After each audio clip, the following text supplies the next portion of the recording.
I have quite a few clients who live in areas where there aren't a lot of people exploring spirituality. There aren't a lot of open creatives and artists and hippies or like whatever, a handful of my clients are actually in middle, like kind of, I guess you'd consider middle America, or even in other countries, just areas where they feel very isolated and alone, exploring this stuff. And they can scroll on the internet and read every book, but it still just feels lonely. And that loneliness I've been observing with some of the work that's come up recently with clients, can really diminish self-trust, self-worth, and even trust in the technology. So when I say that, I'm talking about Kundalini or the quantum inner child, being able to trust your auric fields. Especially when you're like scrolling on the internet and you see all of these people and all of these places with community and, every influencer ever is in Tulum. I don't know why. I mean, okay, I'm going to not pivot, but I'm going to go on a tangent here. Like, I cannot, sorry, like in the middle of yawn, I cannot stand a fucking Instagram creator being in, it just always happens to be Tulum.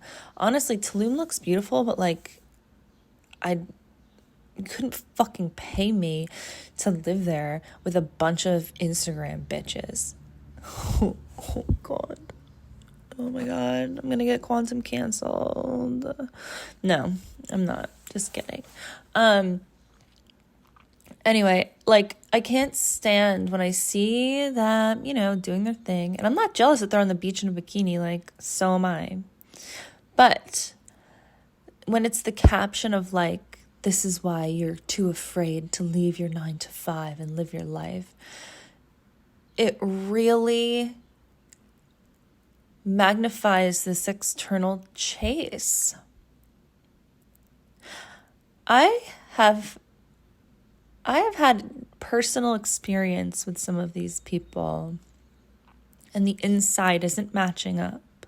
That's all I'm going to say. A lot of it's a facade. And it hurts my heart to see some of my beautiful clients who, they're working, teachers, stay-at-home moms. I consider that a job. I have lawyers, students, nurses, Uber drivers. I have a client who does Uber driving on the side. And living your life and navigating your interpersonal relationships and seeing this like version of quote unquote a dream life and just feeling like inferior.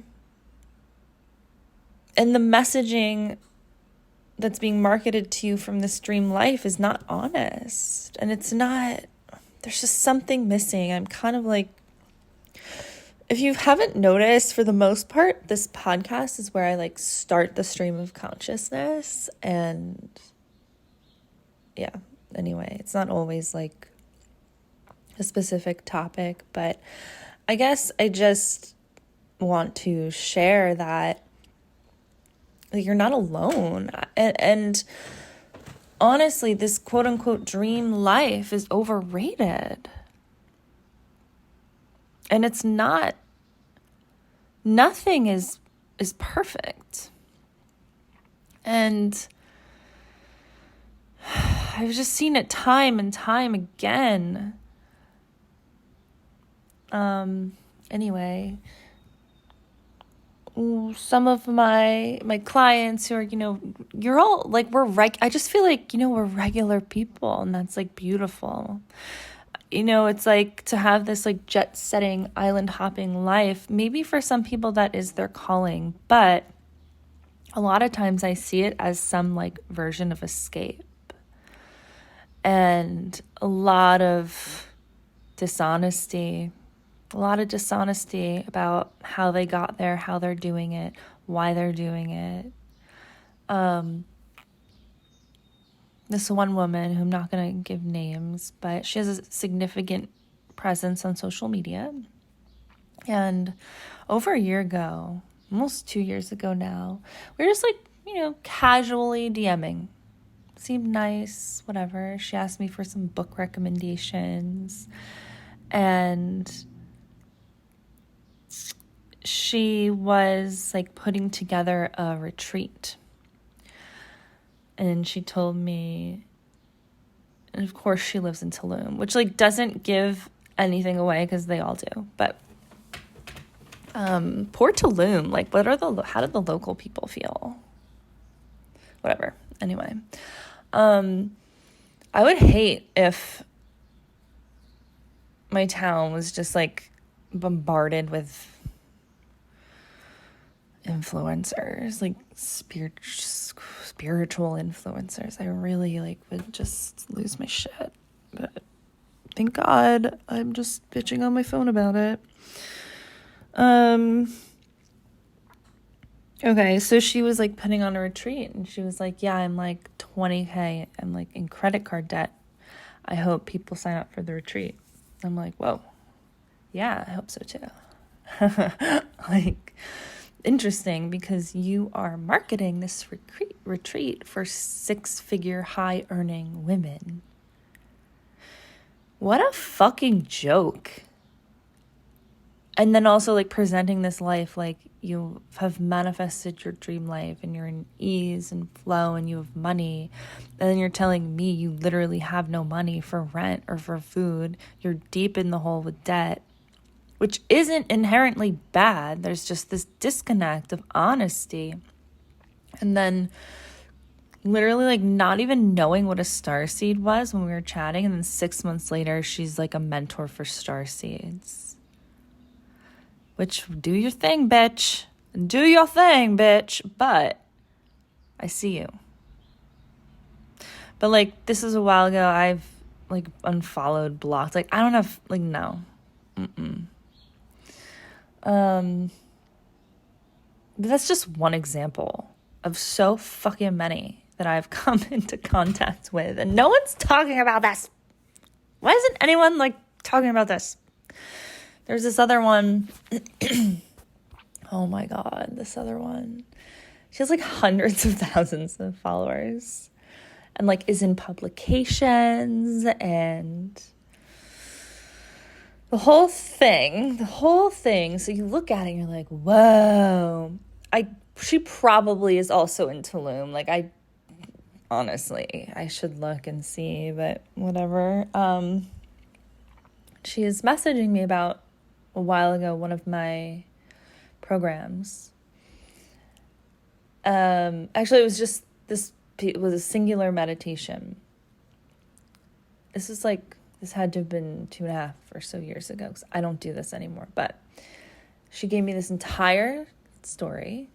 It's like very traumatic sob story as to why she would really please like have my meditation for free. I can't believe it was only $20. Anyway, it was like $22, which again, I know that isn't even feasible for everyone, which is why I really put intentional free content out there as well. There's something for everyone.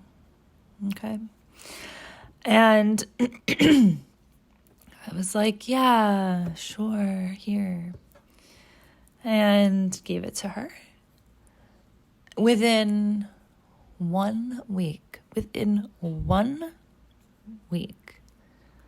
she's DMing me about something else, about how she hired someone for thousands of dollars, right, to do Pinterest marketing, and it's got her like 10,000 followers or something.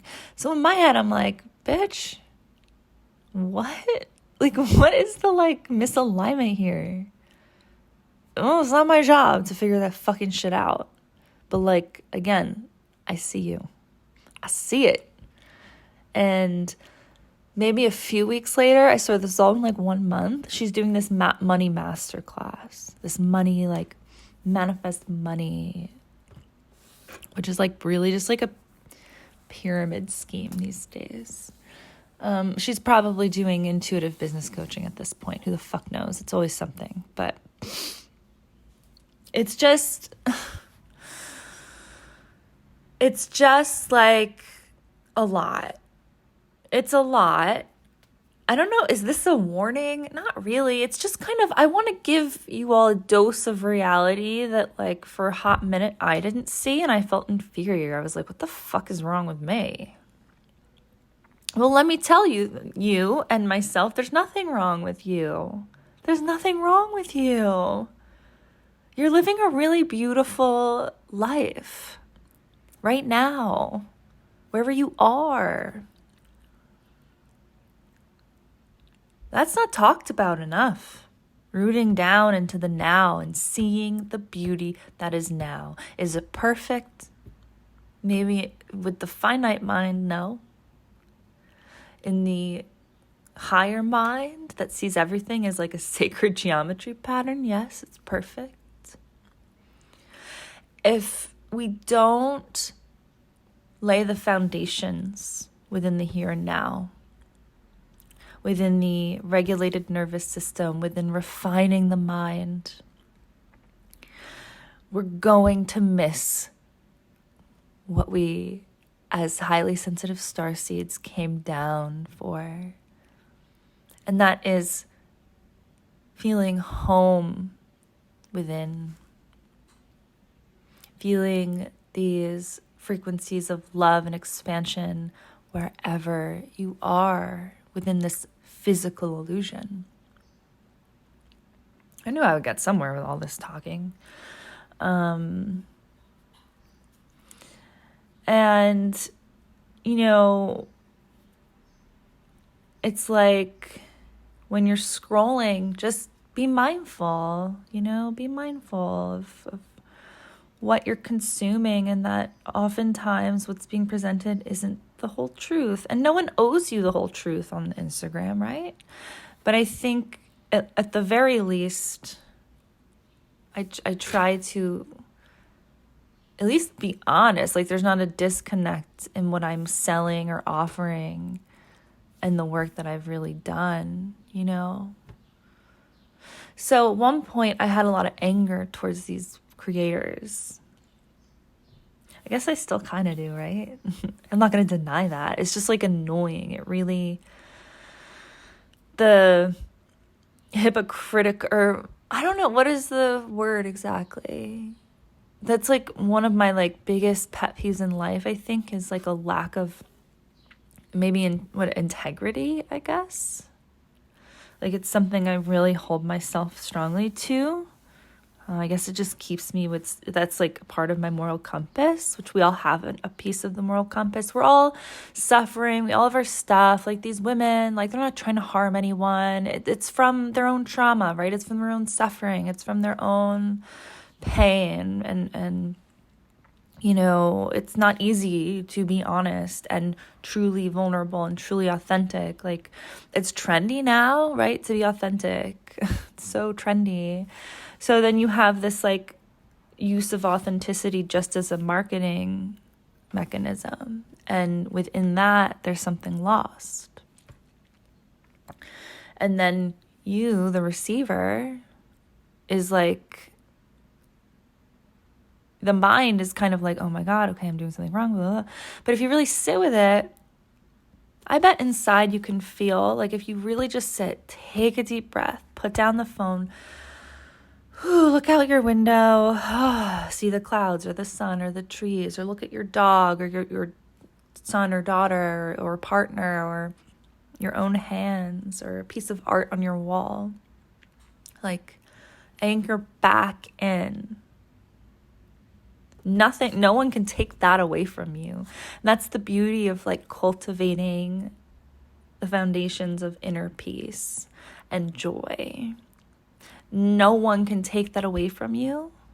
And in that anchoring, feeling abundant in that way, that does end up translating to a different reaction from physical reality, a different reception, right? So we're receiving physical reality based on our projected feelings, energy, thoughts, and whatever. And it is true that like the things we want, right? So we have these 3D external desires, they can start to come into our reality. And I think that in the past, just the way this timeline is shaping up at the speed of which things are going, things have changed a little bit where we're no longer, if you are awakening right now as a highly sensitive starseed, we're not here to get the quick hits of the external manifestation all the time. And I think things have changed a little bit so that these past methods that may have worked for other people or maybe still do work for other people, if you find that you've tried it and you're trying and sometimes it works, sometimes it doesn't, just kind of this like back and forth roller coaster, it's because you're here to go deeper. And that can feel like a burden sometimes, but it's not. As someone who, I feel really like peaceful inside and stable and like rich and wealthy and abundant. And when I say that, I'm not necessarily meaning money, although like for the first time in my life, it seems to be there. Money seems to be there. I'm abundant in my mental health. I'm abundant in my relationships. I can't even talk. I'm abundant in like my presence, in my neutral mind. Not all the time, I'm a sassy bitch, but like, wow. I don't know where I went with all of this, but I'm looking at the thing. It's almost 20 minutes, so I'm going to let you go. How do you find me? Instagram. What else? Do I have any free stuff happening right now? There's a Quantum Inner Child journaling freebie. I'll link it under this. It's one of my main tools that I use with myself and clients to get to this, now moment, to really, with love and compassion, untangle the subconscious and the patterns in the auric fields so that we're not on repeat. That karma, right? Karma is the repeat patterns. Dharma is the intentional creation that comes from the neutral, comes from the now moment. To really build that life here on earth that serves you, and then you serve as well, right? As a steward of this planet, as a starseed steward of the earth. I always have, one-on-ones open. You can DM me or email me for like larger containers, or you can always book your starting point one-on-one. I will link that also in the show notes. But most importantly, I hope that today you feel present. I hope you confront your resistance with a little more softness and compassion. You are loved and you are magical. Bye.